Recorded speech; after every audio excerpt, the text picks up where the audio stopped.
All right, so this week on our Technique Tuesday, we're going to take you through two movements that will help if you have a shitty overhead position, you need to improve your front rack position, or you sit slumped at a computer all day on a desk in front of a computer. These will help. All you really need for this is a lacrosse ball.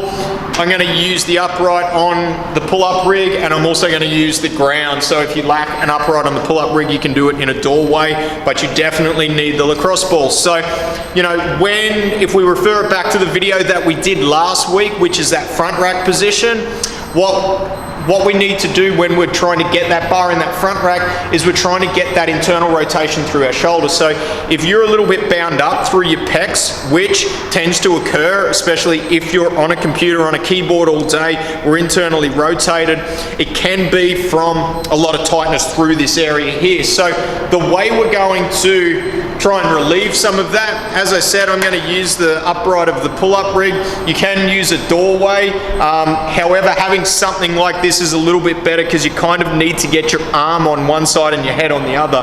So I'm going to take the lacrosse ball and I'm just basically going to start working through my pec, trying to find where it's tightest. So if you come in here, you can kind of see that ball's right there in that muscle, and I'm just going to find where it's the tightest. Then I'm going to try and get as much pressure as I can in there, and I'm going to take that elbow, I'm going to try and place it up in line with my shoulder. And then from there, I'm just going to start adding rotations.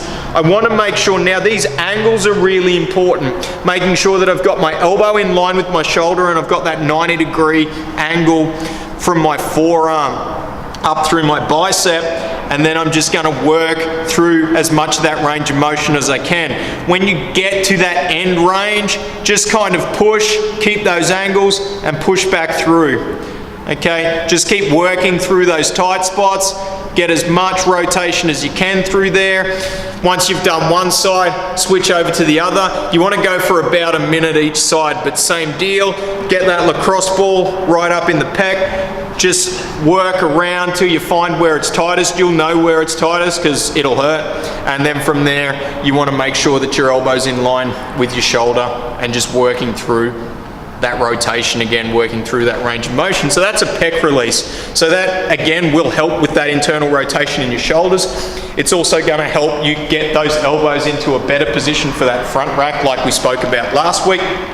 The other one, if we're going to hit the muscles and release the muscles on the front, we also want to work the muscles on the back as well. So we're going to take the lacrosse ball again, we're going to jump on the ground, and we're going to try and get this lacrosse ball up behind our shoulder blade. So if I take that, I'm just going to place it on the ground. It'll take a little bit of fiddling around because, you know, for some people it's going to be hard to get your hand back there. What I like to do is I'll actually take my arm and I'll place it in front of my chest, which will move that shoulder blade up out of the road and just expose those muscles that are there. Then again, I'm just going to move around. I'm going to try and find that tight spot where I can fight, where it hurts a little bit, you know, a little bit of discomfort, a little bit of tightness. Then I'm going to find it. Then I'm going to settle myself back down, try and square my shoulders up.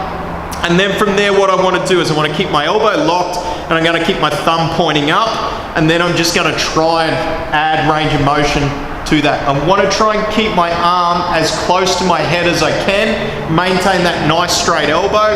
Ideally, I'm a little bit bound up there at the moment. Ideally, I want to try and get my thumb to the ground. So for me, when I get to that end range of motion, I'm just going to small little movements, okay, and then I'm going to come back through. Open that up, all the way back through, small little movements. Trying to keep that, make sure we stay pretty on point with where we're keeping that arm. If I let it creep away, it's going to kind of miss the point of trying to open up that overhead position. So all the way through, all the way back, that's going to hit that scapula, that's going to start to let those shoulders open up. So if we go back to our video from last week about the front rack position, they're two muscle groups that can tighten you up through there. The other thing that this is really, really good for is any overhead movement. So if we're doing a press, we're doing some snatches, even if we're doing some pull-ups, some muscle-ups, we're using the rings, doing these in your prep work before you get started is a really good thing, because it's just going to help you open that chest up and help that shoulder move a little more freely. So there's two really good lacrosse ball techniques that you can add in to your warm-up to help you get ready for some work.